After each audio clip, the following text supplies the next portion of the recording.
السلام عليكم السلام عليكم ورحمة الله وبركاته. وعليكم السلام. الحمد لله نحمده ونستعينه ونستغفره ونعوذ بالله من شرور أنفسنا ومن سيئات أعمالنا.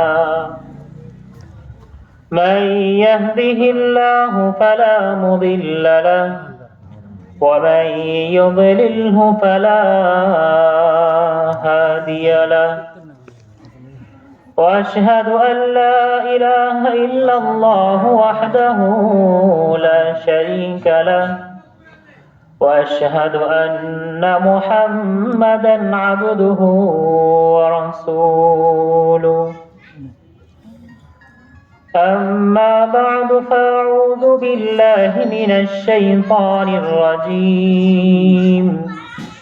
بسم الله الرحمن الرحيم. فقلت استغفروا ربكم إنه كان غفارا. وقال رسول الله صلى الله عليه وسلم: التائب من الذنب كمن لا ذنب له، أو كما قال عليه الصلاة والسلام.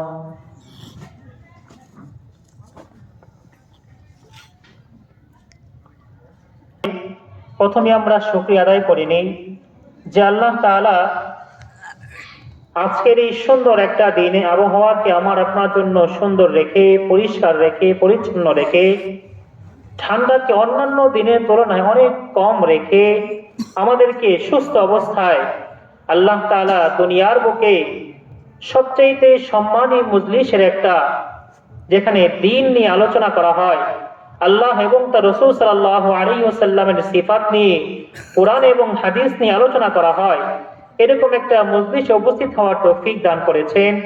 এজন্য অন্তরে অন্তঃস্থল থেকে শুকরিয়া আদায় করি আলহামদুলিল্লাহ। আরেকটু জোরে শুকরিয়া আদায় করি আলহামদুলিল্লাহ। আলহামদুলিল্লাহ। লাখো কোটি দরুদ বর্ষিত হোক মানবতার মুক্তি দূত সাইয়্যিদুল আম্বিয়া, আখিরুল আম্বিয়া, সর্বশ্রেষ্ঠ নবী, সর্বশ্রেষ্ঠ মানব, সর্বশেষ নবী হযরত মুহাম্মদ মুস্তাফা সাল্লাল্লাহু আলাইহি ওয়াসাল্লামের প্রতি সকলেই দুরূদ পড়ি সাল্লাল্লাহু আলাইহি ওয়াসাল্লাম। মহান আল্লাহ তাআলা আমাদেরকে দুনিয়াতে জীবন দান করেছেন, আমাদেরকে রিজিক দান করেছেন, আমাদেরকে মেধা দিয়েছেন, আমাদেরকে ভালো মন্দের জ্ঞান দান করেছেন, আমাদেরকে বুদ্ধিমান আকলমন্দ বানিয়েছেন। এজন্য আমরা যারা অন্যদের তুলনায় আকলমন্দ, বুদ্ধিমান, আমাদের জন্য বিশেষ কিছু কাজ রয়েছে। যেমন দুনিয়ার ক্ষেত্রে আমরা যখন কোনো পাগলকে দেখতে পাই যে সে উলঙ্গ অবস্থায় রাস্তা দিয়ে হাঁটছে, আমরা কিন্তু তাকে বলি না যে পাগল তুমি কি কাপড় পরছো না কেন, লুঙ্গি পরছো না কেন, উলঙ্গে কেন। আমরা কি বলি, আরে পাগলের কাজ পাগল করতেছে, করুক। ওরে কি বললেও বুঝবে না, না বললেও বুঝবে না, বোঝে না দেখি তো কি সে পাগল, বুঝলে তো কি আমার আপনার মতো আকলমন্দ হতো, সুস্থ মানুষ হতো। এই জন্য দুনিয়াবী দিক থেকে আমরা যেমনি ভাবে পাগলকে ছেড়ে দেই, আল্লাহ তাআলাও তার ইবাদত থেকে, তার নেকি থেকে, তার গুনাহ সমূহ থেকে কি আল্লাহ তাআলাও এই পাগলকে বাদ দিয়েছেন। কারণ আমরা সকলেই জানি ইসলামের যে সকল বিধান একজন মুসলমানের উপর, একজন মানুষের উপর ফরজ হয়, এই ফরজ হওয়ার জন্য যে সকল শর্ত রয়েছে তার মধ্যে একটা শর্ত হচ্ছে যে লোকটা সুস্থ হওয়া, আকলমন্দ হওয়া, জ্ঞানী হওয়া। অর্থাৎ কোনো মানুষ যতক্ষণ পর্যন্ত সে সুস্থ না হয়, আকলমন্দ বা জ্ঞানী না হয়, তার উপর ইসলামের বিধান আসে না। তার জন্য নামাজ রোজা এগুলো কোনোটাই ফরজ হয় না। ইসলামে কোনো শাস্তিও কি তার উপর আসে না। যেটাকে আমরা আমাদের দুনিয়াবী ক্ষেত্রেও দেখি, পাগল যদি কাউকে লাঠি দিয়ে বাড়ি দিয়ে আহত করে, পাগলের কোনো বিচার নাই। পাগল যদি রাস্তার মধ্যে কাউকে ঢেল দিয়ে গাড়ি থেকে পালিয়ে দেয়, অথবা কি কারো গাড়ির গ্লাস ভেঙে দেয়, পাগলের কোনো বিচার নেই। কারণ আল্লাহ তাআলাও ছেড়ে দিয়েছেন, আমরাও ছেড়ে দিয়েছি। পাগলকে ধরলে কি ঝামেলা আরো বাড়তেই থাকবে, কমবে না। এই জন্য আমরা যারা সুস্থ মানুষ রয়েছি, আল্লাহ তাআলা আমাদের আপনাদের যাদেরকে আকল দান করেছেন, সুস্থ জ্ঞান দান করেছেন, আমাদের জন্য আল্লাহ তাআলা একটা বিশেষ প্রক্রিয়া রেখেছেন। এই প্রক্রিয়ার নাম হচ্ছে নেকি এবং বদি। যে আমরা যে সকল মানুষ রয়েছি, মুসলমান রয়েছি, সুস্থ মানুষ রয়েছি, আমরা যে সকল কাজ করি না কেন, প্রত্যেকটা কাজের মধ্যেই দুইটা ভাগ থাকে।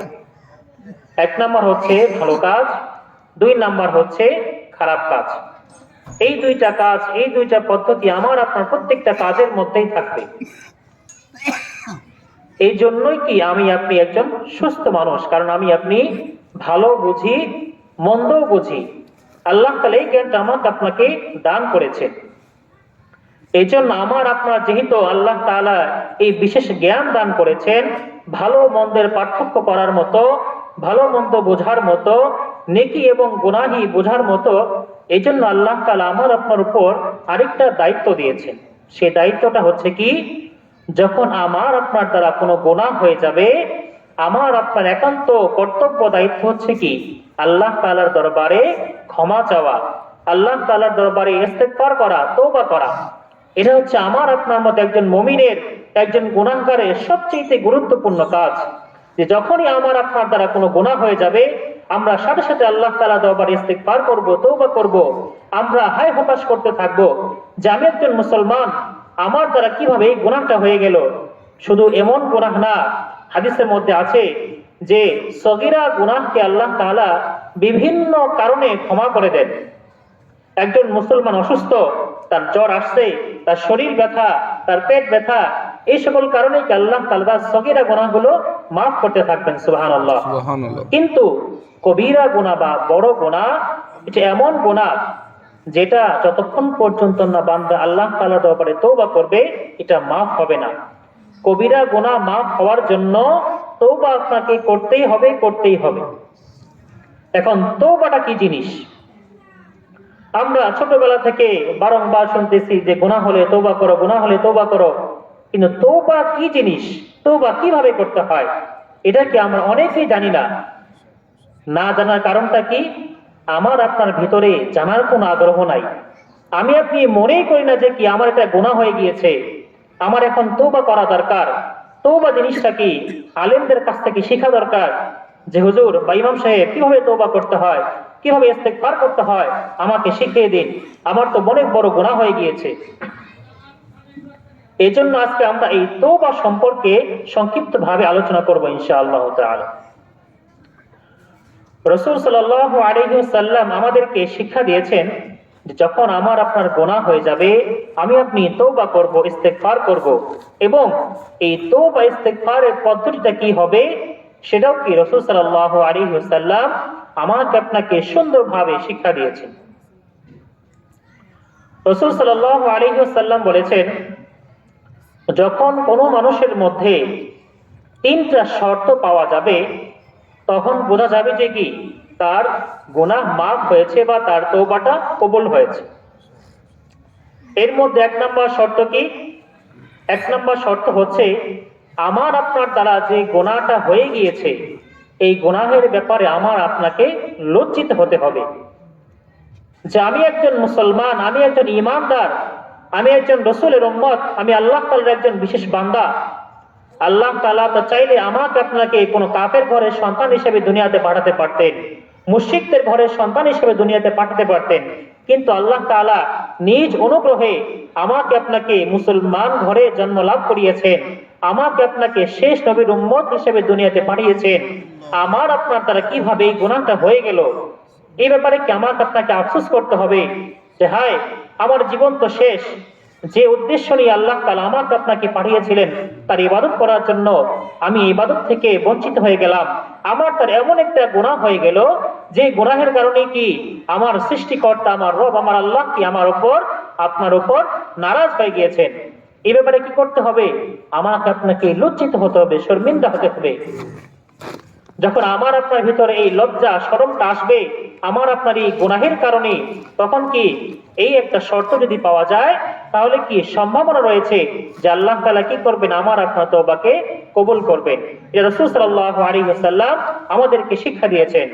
শুধু তাই না, রাসূল সাল্লাল্লাহু আলাইহি ওয়াসাল্লাম তার হাদিসের মধ্যে বলেছেন, আন নাদামাতু ওয়াত তাওবাতু, যে কি লজ্জিত হওয়াটাই একটা তওবা। কারণ এর পরবর্তী যে আরো দুইটা শর্ত রয়েছে, এই শর্তগুলো কি এই প্রথমটার ভিতরেই ঢুকে গিয়েছে। 2 নম্বর শর্ত হচ্ছে কি, যে আমার আপনার এমন ভাবে ওয়াদা করতে হবে যে এই গুনাহটা যে এখন আমার হয়ে গেল, এই গুনাহটা আর কখনো আমার দ্বারা কোনোভাবেই সংগঠিত হবে না। যদি শয়তানের ধোঁকা পড়ে হয়ে যায় সেটা তো ভিন্ন কথা, আল্লাহ তাআলা মাফ করবেন। কিন্তু যখন আমি আপনি তওবা করব, আল্লাহ তাআলা দরবারে হাত তুলবো, চোখের পানি ফেলবো, তখন আমার আপনার অন্তরে ওয়াদা কি থাকবে, হে আল্লাহ, এই গুনাহটা একবার আমার থেকে হয়ে গিয়েছে, আর কখনো কি এই গুনাহ আমার দ্বারা হবে না। আমি তোমার দরবারে তওবা করতেছি, তুমি কি আমাকে মাফ করো। এটা হচ্ছে কি 2 নম্বর শর্ত। 3 নম্বর শর্ত কি? 3 নম্বর শর্ত হচ্ছে যে আমি আপনি যে আল্লাহ তাআলা দরবারে ক্ষমা চাচ্ছি, মাফ চাচ্ছি, আল্লাহ তাআলা আমাকে আপনাকে ক্ষমা করবেন, এই আশা এটা একদম নিশ্চিত ভাবে আমার আপনার অন্তরে রাখতে হবে। যে কি আমি যতই গুনাহ করি না কেন, আমার গুনাহ যদি সমুদ্রের পানি পরিমাণ, সমুদ্রের ফেনা পরিমাণ, দুনিয়ার প্রত্যেকটা গাছের পাতা পরিমাণ হয়ে যায়, তাহলেও কি আল্লাহ তাআলা তো রব্বুল আলামিন, আল্লাহ তাআলা তো রহমান, আল্লাহ তাআলা গফফার। শুধু তাই না, আল্লাহ তাআলা কি বলেছেন, ইন্নাল্লাহা ইউহিব্বুত তাওয়াবিন ওয়া ইউহিব্বুল মুতাতাহহিরিন, যে যারা তওবা করে আল্লাহ তাআলা কি তাদেরকে ভালোবাসেন, যারা পবিত্রতা অর্জন করে পবিত্র থাকে তাদেরকে আল্লাহ তাআলা ভালোবাসেন। সুতরাং আমি আপনি যদি আল্লাহ তাআলার দরবারে খাস ভাবে, খাস দিলে এই ওয়াদা করতে পারি যে হে আল্লাহ, আমার গুনাহ হয়ে গিয়েছে, আমাকে মাফ করো, আমার এই গুনাহ হয়ে গিয়েছে, আমি লজ্জিত, আমার যত গুনাহ হয়ে যাক না কেন, তোমার রহমতের চাইতে কি আমার গুনাহ বেশি হতে পারে না। সুতরাং তুমি কি করো, আমার গুনাহের দিকে না তাকিয়ে তোমার রহমতের দিকে তাকিয়ে কি করো, আমার গুনাহ সমূহকে মাফ করে দাও। এই যে 3টা শর্ত, লজ্জিত হওয়া এবং কি করা, ওয়াদা করা একদম মন থেকে এই গুনাহ হবে না। 3 নাম্বার আশা রাখা, আশা রাখা যে আল্লাহ তাআলা আমাকে মাফ করবেনই। এই আশাটা আমরা কি জন্য রাখবো? ধরুন একটা উদাহরণ দেওয়া যাক, যে দুনিয়াবি কোনো একটা চাকরির জায়গায়, কোনো একটা সরকারি চাকরির ক্ষেত্রে আপনার কোন একজন মামা খালু সেখানে চাকরি করে, একজন উচ্চ পদের অফিসার। ধরে নিই আমরা যে সেটা একটা সচিবালয়, তা আপনার মামা সেখানে সচিব। সেই সচিবালয় থেকে একটা বিজ্ঞপ্তি প্রকাশ হলো, যমক পদে একজন ব্যক্তি নিয়োগ দেওয়া হবে। শর্ত কি, ইংলিশে ভালো থাকতে হবে, তাকে কি হ্যান্ডসাম হতে হবে, সুদর্শন হতে হবে, তার হাতের লেখা কি সুন্দর থাকতে হবে। একটা বিজ্ঞপ্তি প্রকাশ করে দেওয়া হলো। এখন কি সেই যে মামা রয়েছে সচিব, সে বিভিন্ন জায়গায় কি লোকজন খোঁজ করতেছে। এমন সময় তার একজন খালাতো বোন বা মামাতো বোন কি ফোন দিল যে ভাই, শুনলাম তোমার অফিসে নাকি একজন লোক নিবা, তো তোমার ভাগিনাও তো কি ইংলিশে ভালো, IELTS করছে, আবার কি হাতের লেখাও সুন্দর, তুমি অন্যদিকে কি লোকজন খুঁজতেছো? আগে কি নিজের দিকে তাকাও না। কারণ কি সচিব রাতে উল্লা পাল্টা করলে আবার কি অন্য কেউ ধরা দেব, নিজের লোক থাকলে কি দুর্নীতিটা একটু ঢাকা থাকবে। তুমি কি করো, এই মামা কি বলে যে আসলে আমরা তো জানতাম না যে কি ভাগিনা এত শিক্ষিত হয়ে গেছে, তাহলে তুমি কি করো, এক কাজ করো, ভাগিনারা আমার কাছে পাঠাও, চালাকে আমি করবো নি। তো সেই ভাগিনা অফিসে আসার পর মামারে বলে যে মামা কিভাবে আবেদন করতে হবে, আমি তো পারি না, একটু দেখায় দেন। মামা কি বলে, বস আমি বলি তুই কি লেখ, লিখে কি আবেদনটা কর। অর্ধেক লেখছে। ভাগনা কি বলে যে মামা লিখতে তো ইচ্ছা করতেছে, কিন্তু কি হাত কাঁপতেছে, এত বড় একটা চাকরি আবেদন করতেছি, আপনি যদি কি একটু লিখে দিতেন। মামা কয় কি, স্যার ভাগিনা কি যে ঝামেলায় ফারাস, আনমো চাকরি তো আমাকে লেখাও দিমো, দে সামনে দে। মামা কি করছে, আবেদন লিখছে। লেখার পরে কি মামায় আবেদন লিখে কি নিজের কাছে রেখে দিছে, কারণ কি নিজেই তো নিয়োগ দিব। এখানে কি অন্য কারো আসার কোনো সুযোগ আছে? কোনো সুযোগ নাই। কারণ কি যার চাকরি, যার সহকারী, যে অফিসের চাকরি, সেই তো মেন, তার ভাগিনাই তো কি আবেদন করছে। শুধু আবেদন করে নাই, সে নিজেই লেখা দিছে। এখানে কি তার চাকরি হবেই হবে, এটা 100% গ্যারান্টি। ঠিক তেমনি ভাবে আমি আপনি যে আল্লাহ তাআলার দরবারে তওবা করব, দোয়া করব, ক্ষমা চাইবো, এগুলা কি আমার আপনার শিক্ষা নয়, বরং আল্লাহ তাআলা কোরআনের মধ্যে আমাকে আপনাকে শিক্ষা দিয়েছেন কোন শব্দে, কোন ভাষায়, কিভাবে, কোন গুনাহের ক্ষেত্রে আল্লাহ তাআলার দরবারে দোয়া করতে হবে। দোয়া তো আমরা যে কোনো ভাষায় করতে পারি, বাংলায় করতে পারি, ইংরেজিতে করতে পারি, যার যে ভাষা, প্রত্যেকটা মাতৃভাষায় প্রত্যেকের আবেগ নিয়ে কি আমরা দোয়া করতে পারি। কিন্তু আল্লাহ তাআলা সুন্দর সুন্দর শব্দকে চয়ন করে সবচেয়ে গুরুত্বপূর্ণ, সবচেয়ে ফজিলতপূর্ণ, আল্লাহ তাআলার কাছে যে শব্দগুলো পছন্দনীয়, সেই শব্দগুলো কি আল্লাহ তাআলা আমাকে আপনাকে শিখিয়ে দিয়েছেন। সেই শব্দগুলো কি, সেই কথাগুলো কি, যেগুলো আমরা বারংবার দোয়ার মধ্যে পড়ি। রব্বানা আতিনা ফিদ দুনিয়া হাসানাহ ওয়া ফিল আখিরাতি হাসানাহ ওয়া কিনা আযাবান নার। এটা আমরা মুনাজাতের মধ্যে, দোয়ার মধ্যে বলি। আল্লাহ তাআলা শিক্ষা দিয়েছেন রব্বিগফির লানা ওয়া লিওয়ালিদাইনা ওয়া লিল মুমিনিনা ইয়াওমা ইয়াকুমুল হিসাব। আল্লাহ তাআলা শিখিয়ে দিয়েছেন রব্বির হামহুমা, পিতা মাতার জন্য কোন দোয়া করতে হবে, রব্বির হামহুমা কামা রাব্বায়ানি সগীরা। আল্লাহ তাআলা আমাকে আপনাকে শিক্ষা দিয়েছেন। এরকম ভাবে আমরা দোয়ার মধ্যে যতগুলো শব্দই বলি না কেন, প্রত্যেকটা কথা, প্রত্যেকটা আয়াত আল্লাহ তাআলা স্বয়ং আমাকে আপনাকে শিখিয়েছেন। কি জন্য? আমি আপনি যে মাফ চাইবো, ক্ষমা চাইবো, এর গ্যারান্টি কি যে কি আল্লাহ তাআলা মাফ করবেন? এর গ্যারান্টি এটাই যে আল্লাহ তাআলা কি মাফ করবেন বিধায়িত কি যে সকল শব্দ তার কাছে বলতে হবে, তিনি কি নিজে আমাদেরকে তার কালামের মাধ্যমে শিক্ষা দিয়েছেন যে বান্দা তোমার গুনাহ হয়েছে, তুমি কি করো, এই শব্দ দ্বারা আমার কাছে তওবা করো। তোমার গুনাহ হয়েছে, তুমি এই শব্দগুলোর মাধ্যমে কি আমার কাছে দোয়া করো। তোমার গুনাহ হয়েছে বা তোমার পিতামাতা ইন্তেকাল করেছে, তুমি এই শব্দগুলো কি তাদের জন্য আমার কাছে পেশ করো, আমার কাছে দোয়া করো। আমি কি করব? তোমার এই শব্দের কারণে, তোমার এই দোয়ার কারণে কি করব? তোমার পিতামাতাকে, তোমার আত্মীয় স্বজনকে আমি কি করব? জাহান্নাম থেকে মুক্ত করে জান্নাতে দিয়ে দিব। সুবহানাল্লাহ। এটা হচ্ছে কি আল্লাহ তাআলার গ্যারান্টি। যদি আল্লাহ তাআলা আমাকে আপনাকে ক্ষমা করতে না চাইতেন, তাহলে কি এই শব্দগুলো শিখাইতেন না, বলতেন কি যার যার মতো দোয়া করে নাও, কোনো সমস্যা নাই। কিন্তু কি আল্লাহ তাআলা আমাকে আপনাকে ভালোবাসেন, পছন্দ করেন।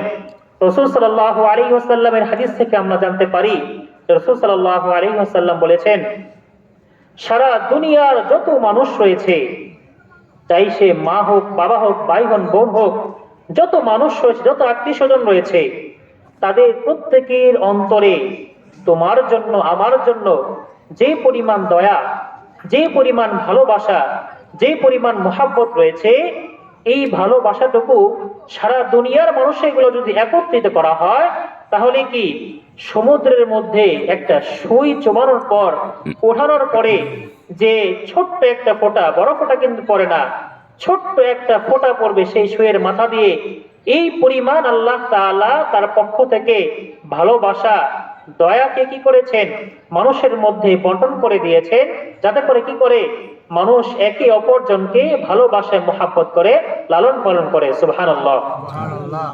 তাহলে আমার মা, আমার বাবা, আমার ভাই বোন, আমার আপনার বিভিন্ন সমস্যায়, আমার আপনার অসুস্থতায় কি পরিমাণ তারা ব্যাকুল হয়ে যায়, কি পরিমাণ তারা অস্থির হয়ে যায়, কোন ভালোবাসার কারণে, কতটুকু ভালোবাসার কারণে? সামান্যতম, যেটা কি সারা দুনিয়ার মানুষকে দেওয়া হয়েছে, সেখানে আল্লাহ তাআলার কাছে বাকি সম্পূর্ণ দয়া রয়েছে, ভালোবাসা রয়েছে। আল্লাহ তাআলা নিজ অনুগ্রহে, নিজ কুদরতি হাতে আমাদেরকে সৃষ্টি করেছেন। তাহলে আল্লাহ তাআলা আমাকে আপনাকে কি পরিমাণ ভালোবাসতে পারেন, কি পরিমাণ আমার আপনার জন্য দয়া আল্লাহ তাআলার অন্তরে থাকতে পারে, যে একজন বান্দা যতক্ষণ পর্যন্ত আল্লাহ তাআলাকে আল্লাহ বলবে, ততক্ষণ পর্যন্ত কি হবে না? দুনিয়ার কিয়ামত সংঘটিত হবে না। সুবহানাল্লাহ। যখন দুনিয়াতে আল্লাহ আল্লাহ শব্দ বলার মতো একজন মানুষও থাকবে না, ঠিক তখনই কি দুনিয়া থেকে আল্লাহ তাআলা প্রত্যেকটা জিনিসকে নিশ্চিহ্ন করে দিবেন, কিয়ামত সংঘটিত হবে। কারণ তখন কি আল্লাহকে আল্লাহ বলার মতো কোন লোক দুনিয়াতে থাকবে না। তারপরেও কি আমার আপনার দিল, আমার আপনার মন নরম হয় না যে হায় আমরা মুসলমান, আমরা ঈমানদার দাবিদার, আমরা নবীর উম্মতের দাবিদার, কিন্তু আমার আপনার আমলের যে কি অবস্থা, আমার আপনার যে আল্লাহ তাআলার প্রতি হতাশার কি অবস্থা, এটা কি একমাত্র আল্লাহ তাআলাই ভালো জানেন। আমি আপনি একজন মুমিন, নিজেদেরকে মুসলমান দাবি করি, মুমিন দাবি করি, তারপরও আমরা কি করি না, আল্লাহ তাআলার কাছে পানাহ চাই না। আল্লাহ তাআলা যে সকল কাজগুলো আমাকে আপনাকে করতে বলেছেন সেগুলো আমরা করি না, বরং এর উল্টো যত কাজ করা যায় আমরা করতেই থাকি, চাই আমি পুরুষ হই বা নারী। আমার আপনার দ্বারা দিনের প্রত্যেকটা সময় গুনাহ হচ্ছে, আমি আপনি বুঝতেও পারছি না যে আসলেও কি এটা কি গুনাহ হচ্ছে, আসলেও কি এটা শিরকি কথা হচ্ছে, আসলেও কি এটা কবিরা গুনাহ হচ্ছে। এরকম কি অহরহ শব্দ আমরা সারাটা দিন ব্যবহার করছি, কিন্তু আমরা রাতে ঘুমানোর পূর্বে একবারও চিন্তা করি না যে আমরা কি করি, যখন ঘুমাই তখন দোয়া করি আল্লাহুম্মা বিসমিকা আমুতু ওয়া আহইয়া, যে কি হে আল্লাহ তোমার নামেই কি মৃত্যু এবং জীবিত হওয়া। তাহলে কি আমরা স্বীকৃতি দিচ্ছি, আমরা জানতেছি বুঝতেছি যে কি আমরা এখন যে আমরা ঘুমাচ্ছি এটা একটা মৌত, আমরা এই ঘুমে থেকে আর না উঠতে পারি, কিন্তু তারপর আমার আপনার ঘুমের সময় এটা মাথায় আসে না যে সারাটা দিন আমার তার এই কাজগুলো হয়েছে, এই গুনাহগুলো যদি আমি এই ঘুমের মধ্যেই মারা যাই তাহলে কি এই গুনাহগুলো নিয়ে কি তোমার দরবারে হাজির হতে হবে, যেটা কি আমার দ্বারা সম্ভব না। আমি একজন মুসলমান হিসেবে কি করতে পারি না, এই গুনাহ সমূহ নিয়ে তোমার দরবারে আমি কি যেতে পারি না। আমার এই পরিমাণ গুনাহ হয়েছে কি যে কি আমি আসমানের দিকে তাকাতেও ভয় পাই, না জানি কখন কোন আযাব আমার উপরে চলে আসে। এগুলো তো আমরা কখনো বলি না, বরং আমরা কি করি, সর্বদা আল্লাহ তাআলার নাশুকরিয়া যত করা যায় আমরা করতেই থাকি এবং করতে করতে আমরা এমন শব্দগুলো উচ্চারণ করি যা আমাদের কুফরি হয়ে যায়, শিরকি হয়ে যায়। যেমন আমরা প্রায় সময়, বিশেষ করে আমাদের মা বোনেরা এই শব্দগুলো বেশি ব্যবহার করে যে তার পরিবারের ছোট্ট বাচ্চা অথবা বৃদ্ধ বাবা মা যদি কেউ বেশি অসুস্থ হয়ে যায় তখন কি হয়, কথা আগে একটাই, আল্লাহ কি খালি আমার বাপের এই দেখছে আর কাউরে দেখে না, অমুকের বাপ দেখে কি 100 বছর হয়ে গেছে গা, তাও কত সুস্থ, আমার বাপ কি মাত্র হইলো 60 বছর, আল্লাহ কি বিছনায় ফেলাই দিছে, কত জ্বালা যন্ত্রণা। এই যে একটা কথা যে আল্লাহ কি আর কাউকে দেখে না, আল্লাহ তো যার জন্য যেটা ভালো সেটাই দিয়েছেন, এই যে অসুস্থতা দিয়েছেন এর মধ্যেই তার জন্য কল্যাণ রয়েছে, এই জন্য আল্লাহ তাআলা তাকে অসুস্থতা দিয়েছে। এখানে তো কি আপনি বললেও কোনো কাজ হবে না, না বললেও কোনো কাজ হবে না, আপনার রিজিক তৈরি, আপনার কখন কি হবে সেটা আগে থেকে প্রস্তুত। রিজিক মানে কি শুধু খাবার না, কিন্তু যে আমরা খাবার খাইলাম 3 বেলা এটাই রিজিক না, আপনার প্রত্যেকটা কাজই আপনার রিজিক, আপনার হায়াত আপনার রিজিক, আপনার কাপড় চোপড় আপনার রিজিক, আপনার খাবার দাবার, এসব প্রত্যেকটা বিষয় যা আমার আপনার জন্য প্রয়োজন, প্রত্যেকটা বিষয় কি আমার আপনার রিজিকের অন্তর্ভুক্ত। কিন্তু আমি আপনি কি করি, এই যে 60 বছর আমার আপনার বাবা সুস্থ ছিলেন তখন কি করিনি, তার খেদমত করিনি। 60 বছর 65 বছর আমার আপনার মা সুস্থ ছিলেন, তার খেদমত করিনি। শেষ যখন কি তাদের বয়স হয়ে গিয়েছে, বৃদ্ধ হয়ে গিয়েছেন, অসুস্থতার একটা সময় চলে আসছে, তখন আমরা কি করি, আল্লাহর সাথে আফসোস করি, আল্লাহ কি আর কাউরে দেখে না। আমার সন্তান কি অসুস্থ হয়ে যায়, আল্লাহ কি আর কাউরে দেখে না যে কি 10 বছর পরে আমার কি নাতির ঘরের নাতিটা হয়েছে, মেয়ের ঘরের নাতিটা হয়েছে, আল্লাহ কি এরই দেখলো, এই যে ঠান্ডা লাগছে 1 সপ্তাহ যাবত কি ভালো হইতেছে না, আল্লাহ তোমার কি খেলা, আল্লাহ তোমার কি বিচার, আমি কার কাছে বিচার দিব। আল্লাহ তাআলার বিচার সম্পর্কে কি আমরা আরেকজনকে খুঁজতেছি কি বিচার দেওয়ার জন্য। এই যে কথাগুলো আমরা বলি, এরকম কথাগুলোকে আমরা অহরহ বলি, সামান্য সামান্য কারণেই বলি, বড় কোনো কারণ না যে না আমার অমুক ক্ষতি হয়ে গিয়েছে, এই হয়েছে হয়ে গিয়েছে, সামান্য অসুস্থতায় কি আমরা অস্থির হয়ে যাই, আল্লাহ তাআলার কাছে কি আমরা নাশুকরিয়া করি, আল্লাহ তাআলার সাথে এমন শব্দ ব্যবহার করি যেগুলো আল্লাহ তাআলার শানের খেলাফ, যেগুলোর মধ্যে কুফরি কথা রয়েছে, শিরকি কথা রয়েছে। অথচ আল্লাহ তাআলা যখন আমাকে আপনাকে নিয়ামত দান করেন তখন কি আমরা একবারও বলি না যে আল্লাহ তুমি অমুক এই জিনিসটা দাও নাই, আমারই দিছো, তোমার অনেক শুকরিয়া, তুমি ছাড়া আর কোনো রব নাই, তুমি কি মহান, তুমি গফফার, তুমি রহমান। এরকম কি আমরা মনে হয় না কি কখনো কি শুকরিয়া আদায় করছি, দিছে আলহামদুলিল্লাহ পায়ে গেলাম, পাশের বাড়ি হয়েছে হের হয়েছে আমার নাই কেন, হেরটা কেমনে কি ধ্বংস করা যায়, নষ্ট করা যায়, সেই চিন্তা কি আমার আপনার মাথার ভিতরে গুড়গুড় গুড়গুড় করতে থাকে, কারণ শুকরিয়া নাই। আমরা শুধু কি ভালোটা খুঁজি, যখন কি আল্লাহ তাআলার পক্ষ থেকে কোন একটা কষ্ট আসে, কোন একটা দুঃখ আসে, তখন কি আমরা সহ্য করতে চাই না। অথচ কি আল্লাহ তাআলা বলেছেন, তোমাদের উপর যে সকল বিপদ আসে, যে সকল আপদ আসে, এই সবগুলোই কি আল্লাহ তাআলার পক্ষ থেকে নির্ধারিত। সুতরাং কি এগুলোর মধ্যে হায় হতাশ করা যাবে না, বরং সর্বদা শুকরিয়া কৃতজ্ঞতা আদায় করতে থাকতেই হবে। আর এই শুকরিয়া আদায়ের সবচেয়ে গুরুত্বপূর্ণ মাধ্যম কি? আল্লাহকে আল্লাহ বলে জানা, আল্লাহকে রব বলে জানা, আল্লাহকে রহমান বলে জানা, আল্লাহকে গফফার বলে জানা। সারা দিনের একটা সময় নির্জনে আল্লাহ তাআলার কাছে তওবা করা, শর্মিন্দা হওয়া, লজ্জিত হওয়া। আল্লাহ তাআলা তো বলেছেন কি, বান্দা যেন কি আমার কাছে আসে। আমরা একটা হাদিস, একটা আলোচনা বারবার শুনি, তারপর কি আমার আপনার মনে টানে না। আমরা বারংবার ওয়াজের ময়দানে শুনি, বিভিন্ন মজলিসের খুতবার মধ্যে শুনি যে আল্লাহ তাআলা শেষ রাত্রিতে একদম প্রথম আসমানে নেমে আসেন। আসার পরে জিজ্ঞেস করেন, আছো কি আমার কোনো বান্দা যার গুনাহ রয়েছে, যার ক্ষমা দরকার, সে আমার কাছে ক্ষমা চাও, আমি তাকে ক্ষমা করে দিব। আছো কি এমন কোনো বান্দা যার রিজিক দরকার, আমার কাছে রিজিক চাও, আমি কি তোমার রিজিকের ব্যবস্থা করে দিব। এভাবে আল্লাহ তাআলা নিজে আমাকে আপনাকে ডাকতে থাকেন, আর আমরা নাক ডেকে ঘুমাতে থাকি, কারণ আমাদের তো কোনো গুনাহ নাই। আমরা কি সবচেয়ে দুনিয়ার মধ্যে নেককার বান্দা। শুধু নেককার না, আমরা কি আল্লাহ রসুলের চাইতে কি আরো বেশি নেককার। কারণ আল্লাহ রাসূল সাল্লাল্লাহু আলাইহি ওয়াসাল্লাম কি করতেন? কোন কোন বর্ণনা এসেছে যে আল্লাহ রাসূল সাল্লাল্লাহু আলাইহি ওয়াসাল্লাম দিনে 70 থেকে 100 বার আস্তাগফিরুল্লাহ আস্তাগফিরুল্লাহ আস্তাগফিরুল্লাহ কি ইস্তিগফার করতেন। অথচ কি যে নবীর পূর্বের এবং পরে সকল গুনাহ মাফ আল্লাহ তাআলা নবীদেরকে মাসুম করেছেন, সেই নবীরা কি আমার আপনার শেষ নবী, তিনিও কি করেছেন? বারবার ইস্তিগফার করেছেন, আস্তাগফিরুল্লাহ আস্তাগফিরুল্লাহ আস্তাগফিরুল্লাহ করেছেন। শুধু পড়েননি, আল্লাহ তাআলা কি বলেছেন? ফাসাব্বিহ বিহামদি রাব্বিকা ওয়াস্তাগফির ইন্নাহু কানা তাওয়াবা। আল্লাহ তাআলা কি করেছেন? রাসূলকে বলেছেন তুমি কি করো? তাসবিহ পাঠ করো এবং ইস্তিগফার করো। ইন্নাহু কানা তাওয়াবা, আল্লাহ তাআলা কি নিশ্চয়ই তাওয়াব, তওবা কবুলকারী। অথচ কি আল্লাহ তাআলা তো নিজেই কি করেছেন? রাসূলের পূর্বের পরে সকল গুনাহ মাফ করেছেন। তাহলে রাসূল সাল্লাল্লাহু আলাইহি ওয়াসাল্লাম কি জন্য আল্লাহ তাআলা এটা বললেন? তাসবিহ করতে, ইস্তিগফার করতে, তিনি তওবা ক্ষমাকারী।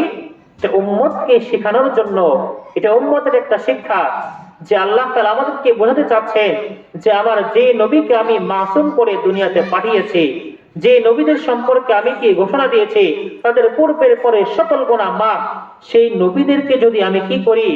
ইস্তিগফার করতে বলি, তাসবিহ পাঠ করতে বলি, তাহলে যারা গুনাহগার উম্মত রয়েছে তাদের কি অবস্থা হবে? অথচ কি আমার আপনার অন্তরে এর কোনো আসর নাই। আমরা শুধু কি কোরআন পড়ি, নামাজে সূরা পড়ি, শেষ। কিন্তু আমার আপনার কি আরেকটা দায়িত্ব রয়েছে, এই কোরআনকে ভালো করে বোঝা, ভালো করে জানা যে কোরআনের কোন সূরায় বা কোন জায়গাটা আমাকে কি উপদেশ দেওয়া হচ্ছে, এগুলো আমাদেরকে জানতে হবে, বুঝতে হবে। অল্প অল্প করে যদি আমরা কি করি, কোরআনের বিভিন্ন আয়াতের অর্থ আমরা দিন একটু একটু করে পড়ি, আমরা কি করবো? আস্তে আস্তে অনেক আয়াতের অর্থ কি আমাদের মুখস্থ হয়ে যাবে। তখন আমরা বুঝতে পারবো যে আসলেই আল্লাহ তাআলা আমাদেরকে কি বলতে চাচ্ছেন, কি বলেছেন। শুধু কি পড়লেই হবে না, পড়ার তো সব রয়েছে, অর্থ জানলে কি আরো বেশি সব আমরা কি পাবো। এই জন্য আমাদেরকে কি করতে হবে? গুনাহ থেকে বাঁচতে হবে, ইস্তিগফার করতে হবে, সর্বদা গুনাহ থেকে বেঁচে থাকার চেষ্টা করতে হবে। গুনাহ হয়ে গেলে সাথে সাথে কি তওবা করতে হবে। আর তওবার জন্য কি 3টা শর্ত পূরণ করতে হবে। তওবা মানে এই না যে কি আল্লাহ তওবা, আল্লাহ তওবা করলাম, গুনাহ মাফ করে দাও। শয়তান কি করে? আমাদের কোন সময় কি ধোকায় ফেলে, যারে বান্দা আল্লাহ তো কি রহমান, আল্লাহ গফফার, তুই এখনো তোর আল্লাহ চিনলি না। শয়তান কি আমাদেরকে শিখায়, মানে কি নেক্সট ভিডিও ধোকা, যে তুই এখনো তোর রবকে চিনলি না, তোর রব যে কত মহান, তুই যত গুনাহ করস কি আর তুই তওবা করলি কি আল্লাহ সব মাফ করে দিব। তখন কি মনের মধ্যে কি একটু পরে কি আরেকটা ওয়াসওয়াসা দেয়, যারে গুনাহ যেহেতু মাফ করবই, তাহলে কি একটু গুনাহ কর না, তওবা করলেই তো কি মাফ, এত টেনশন কিসের? ঠিক আছে, বান্দা একটা গুনাহ করলো, বুদ্ধি দিল, গুনাহ হয়ে গেছে, তওবা কর, আল্লাহ গুনাহ করছি, মাফ করে দাও, তওবা।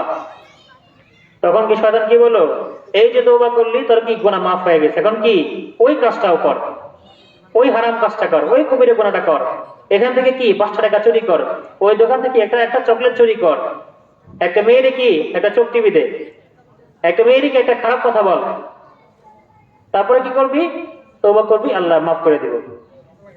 এটা হচ্ছে কি শয়তান আমাদেরকে নেক স্রোতে একটা কি সুন্দর একটা ধোঁকা শেখায় যে কি আল্লাহ রহমান, আল্লাহ গফফার, গুনাহ করবি, তওবা করবি, মাফ। কিন্তু গুনাহের মধ্যে যে 3টা শর্ত রয়েছে, যেই গুনাহ আর দ্বিতীয়বার আমার দ্বারা হবে না, এটা কি শয়তান আমাদেরকে বুঝতে দেয় না। এই জন্য কি আমাদেরকে বুঝতে হবে, আমাদের অন্তরে আশা ভরসা রাখতে হবে যে আমরা গুনাহ করলে আল্লাহ তাআলা মাফ করবেন। এই গুনাহকে ভয় করতে হবে। গুনাহ যদি আমরা ভয় করি, তাহলে কি আমরা গুনাহ ছাড়তে পারবো। রাসূল সাল্লাল্লাহু আলাইহি ওয়াসাল্লামের এক বিশেষ সাহাবী মাইজ বিন মালিক আনসারী রাদিয়াল্লাহু তাআলা আনহু একবার রাসূল সাল্লাল্লাহু আলাইহি ওয়াসাল্লামের কাছে আসলেন।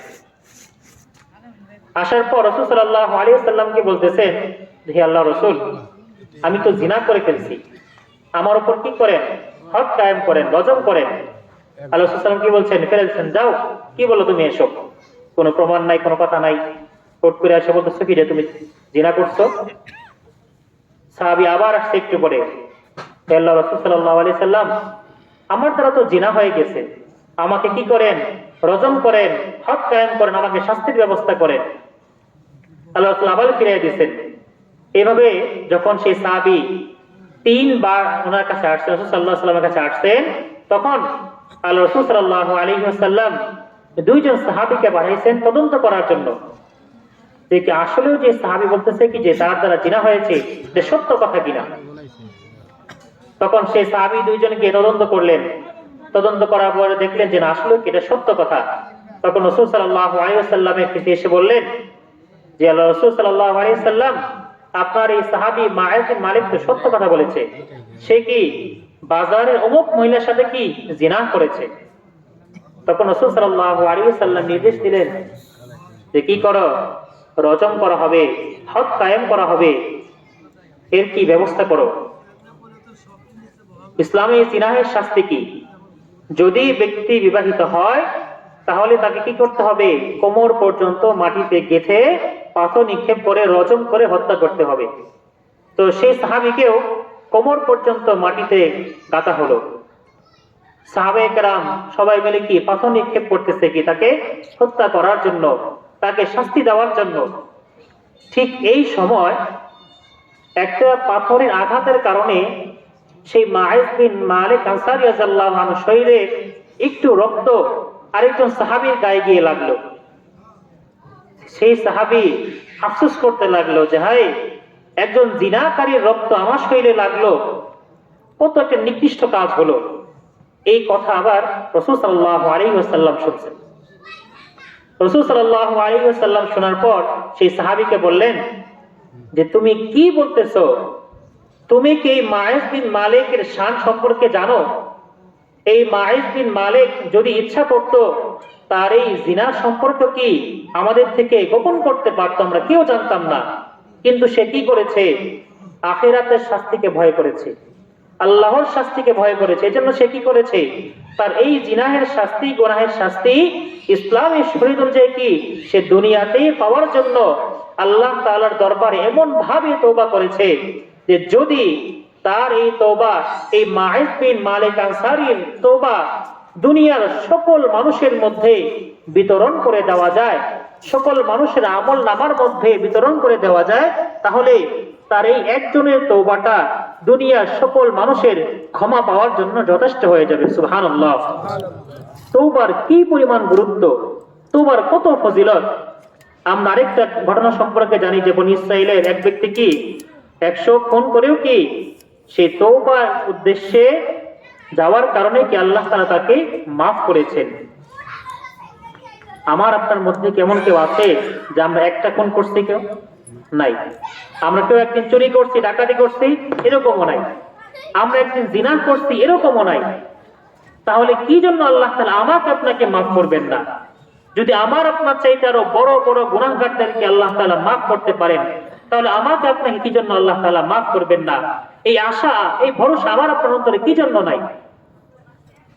মহান আল্লাহ তাআলার একজন বিশেষ নবী হযরত নূহ আলাইহিস সালাম, এই নূহ আলাইহিস সালাম সম্পর্কে আমরা সকলেই জানি যে নূহ আলাইহিস সালাম প্রায় 960 বছর পর্যন্ত দুনিয়াতে জীবিত ছিলেন। আল্লাহ তাআলা দ্বীনের দাওয়াত দিয়েছে মানুষের মধ্যে। এই 960 বছরের জিন্দেগিতে মাত্র 60 জন মতান্তর 80 জন মানুষ কি আল্লাহ তাআলা দ্বীন গ্রহণ করেছিল, ইসলাম গ্রহণ করেছিল। তাহলে বুঝুন তারা কি পরিমাণ নাফরমান ছিল, কত নিকৃষ্ট বান্দা ছিল। শুধু তাই নয়, আল্লাহ তাআলা কি নূহ আলাইহিস সালামের মাধ্যমে তাদেরকে কি দাওয়াত দিচ্ছেন যে কি তাদেরকে ডাকো, তাদেরকে তওবা করতে বলো। তওবা করলে কি তাদের জন্য কি এই ফজিলত রয়েছে। তারপরেও কি তারা সর্বদা বিমুখ। আল্লাহর নবী কি বলে কি এগুলো তাদের কোনো দরকার নাই, তারা কি তাদের জীবন নিয়ে ব্যস্ত। যে আয়াতটা আমি তেলাওয়াত করেছিলাম সূরা নূহের, ফাকুলতু আস্তাগফিরু রাব্বাকুম ইন্নাহু কানা গাফফারা, যে কি ফাকুলতু আস্তাগফিরু, আমি তাদেরকে বলি ইস্তাগফিরু রাব্বাকুম, তোমরা রবের কাছে তওবা করো, ইস্তিগফার করো। ইন্নাহু কানা গাফফারা, আল্লাহ তাআলা তো কি গফফার, ক্ষমাশীল। যদি তোমরা ক্ষমা চাও তাহলে কি হবে? ইউরসিলিস সামাআ আলাইকুম মিদরারা, আল্লাহ তাআলা তোমাদের উপর কি করবেন? বৃষ্টি বর্ষণ করবেন। ওয়ায়ুমদিদুকুম বিআমওয়ালি ওয়া বানিনা ওয়া ইয়াজআল লাকুম জান্নাতি ওয়া ইয়াজআল লাকুম আনহারা, তোমাদেরকে আল্লাহ তাআলা কি করবেন? তোমাদের ফসলের মধ্যে আল্লাহ তাআলা বরকত দিবেন, সন্তান সন্ততিদের মধ্যে বরকত দিবেন, তোমাদের জন্য এই বৃষ্টির পানি থেকে সুন্দর বাগান সৃষ্টি করবেন। শুধু তাই নয়, অসংখ্য নিয়ামত আল্লাহ তাআলা কি তোমাদেরকে দান করবেন। এটা আল্লাহ তাআলা কাদেরকে বলতেছেন? এমন একটা উম্মতকে যে উম্মতরা তাদের নবীকে প্রায় 1000 বছর পর্যন্ত পেয়েও কি তারা 100 জন মানুষও কি ইসলাম গ্রহণ করে নাই। সেই উম্মতকে যদি আল্লাহ তাআলা এত বড় একটা অফার দিতে পারে ইস্তিগফারের কারণে, এত সুন্দর একটা সুযোগ দিতে পারে ইস্তিগফারের কারণে, যে তাদের জানে বরকত দিবেন, তাদের সম্পদে বরকত দিবেন, তাদের ফসলের মধ্যে বরকত দিবেন, সেখানে আমি আপনি তো কি শ্রেষ্ঠ নবী, শ্রেষ্ঠ উম্মত হিসেবে তো কি আমরা তাদের চাইতে আর উপরের পর্যায়ে। তাহলে আমার আপনার অবস্থা এমন কেন? আমি আপনি কি জন্য গুনাহ করে হতাশ থাকি? আল্লাহ তাআলা একজন বিশেষ বান্দা যার নাম হচ্ছে ফুযাইল ইবনে ইয়াস রাহমাতুল্লাহি আলাইহি। এখন আমরা কত সুন্দর করে তার নামে শেষে রাহমাতুল্লাহি আলাইহি বললাম, কত বরকতপূর্ণ একটা শব্দ। কিন্তু একটা সময় ছিল যখন মানুষ এই ফুযাইল ইবনে ইয়াসের নাম শুনে ভয় পেত। আমরা যখন এরকম আমরা এই সময় কি করি? আমাদের সন্তানদেরকে ভয় দেখাই, ঘুম পাড়াই, যে ঘুমাসো, না হলে কিন্তু কি বাইরে পাগল আছে, ভাল্লুক আছে, ভূত আসে, কি তোমাদের ধরবে, তুমি কি তাড়াতাড়ি করো, ঘুমায় পড়ো, না হলে কি পাগল আসবে। এরকম আমরা কি করি? আমাদের সন্তানদেরকে ভয় দেখাই কি ঘুমানাই। কিন্তু ফুযাইল ইবনে ইয়াস রাহমাতুল্লাহি আলাইহির সময় মানুষ এই কথা বলতো তাদের সন্তানদেরকে যে তুমি ঘুমাচ্ছ না, বাইরে কিন্তু কি ফুযাইল ইবনে ইয়াস আসে, সে কি তোমাকে হত্যা করবে, তোমাকে কি ধরে নিয়ে যাবে। এই ফুযাইল ইবনে ইয়াসের ভয় দেখে কি মানুষ তাদের সন্তানদেরকে ঘুম পাড়াতো। অর্থাৎ কি পরিমাণ মানে একজন আতঙ্কিত মানুষ ছিল, কত বড় একজন সন্ত্রাসী মানুষ ছিল এই ফুযাইল ইবনে ইয়াস। ডাকাতদের একজন সর্দার ছিল। সমরবন্দের ঘটনা। তো সেই ফুযাইল ইবনে ইয়াস রাহমাতুল্লাহি আলাইহি একদিন ডাকাতি করার উদ্দেশ্যে, চুরি করার উদ্দেশ্যে তার সাঙ্গপাঙ্গ নিয়ে দেয়ালের এপাশ থেকে ওপাশে যাচ্ছিলেন। তিনি গেলেন প্রথমে। তিনি প্রথমে সেই দেয়াল টপকানোর পর যে বাড়িতে ওনারা চুরি করার জন্য মনস্থ করেছিলেন, সেই ঘরের ভিতর থেকে সেই বাড়ির মালিক কোরআন তেলাওয়াত করতেছে।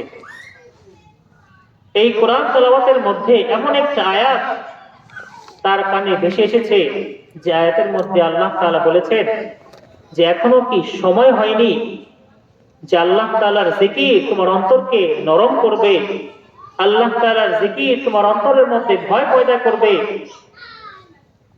এই আয়াতটা শোনার পর তার অন্তরের জিনিসটা মনে খুব ভারী লাগলো, যে এখনো সময় হয় নাই, এখনো না। তখন কি ফুজাইল ইবনে ইয়াদ রাহমাতুল্লাহি আলাইহির মধ্যে তার মাথার মধ্যে এই কথাটাই বারবার করতে লাগলো যে এখনো কি সময় হয় নাই যে আমি রবের দিকে ফিরবো, আমি রবের জিকির শুনতেছি, কোরআন তেলাওয়াত শুনতেছি, তারপরেও কি আমার মন নরম হয় না কেন, আর কখন হবে? এই কথাটা শোনার পর, এই আয়াতটা শোনার পর ফুজাইল ইবনে ইয়াদ রাহমাতুল্লাহি আলাইহি চুরির চিন্তা বাদ দিলেন, ডাকাতির চিন্তা বাদ দিলেন। তিনি কি করলেন? দেয়াল টপকে এপারে চলে আসলেন, কিছুক্ষণ নীরব থাকলেন। নীরব থাকার পর তিনি নিয়ত করলেন, যা এই জীবন যা কিছু করেছি, এখনই সময় রবের দিকে ফেরার, এখনই সময় রবের দিকে ফেরার, এখনই সময় ইস্তেগফার করা, আর কি দেরি করা যাবে না। আল্লাহ কি আমাকে মেসেজ দিয়ে দিয়েছেন কি এখনো কি সময় হয় নাই? তখন সেই ফুজাইল ইবনে ইয়াদ রাহমাতুল্লাহি আলাইহি একটা মুসাফির খানায় গেলেন, বা সরাইখানা, যেটা কি মুসাফিরদের জন্য মরুভূমিতে বিভিন্ন অঞ্চলে দূরে দূরে কি স্থাপন করা হতো। রাত্রিবেলা ব্যবসায়ীরা মুসাফিরে কি সেখানে অবস্থান করত। তো তিনি কি করলেন? তার যে দল ছিল সেই দল থেকে বিচ্ছিন্ন হয়ে সেই সরাইখানায় প্রবেশ করলেন। যা রাত্রিটাকে এখানে অবস্থান করব, সকাল থেকে কি সব বাদ, সবাইকে ডাকতে আমি ঘোষণা করে দিব যে কি আমি আজকে থেকে সব ছেড়ে দিলাম। তো তিনি যখন সরাইখানায় ঢুকলেন, সরাইখানায় ঢোকার পর কতক্ষণ বসে থাকলেন, আর অনেক মানুষ, অনেক ব্যবসা, অনেক মুসাফিরকে সেখানে অবস্থান করতেছে।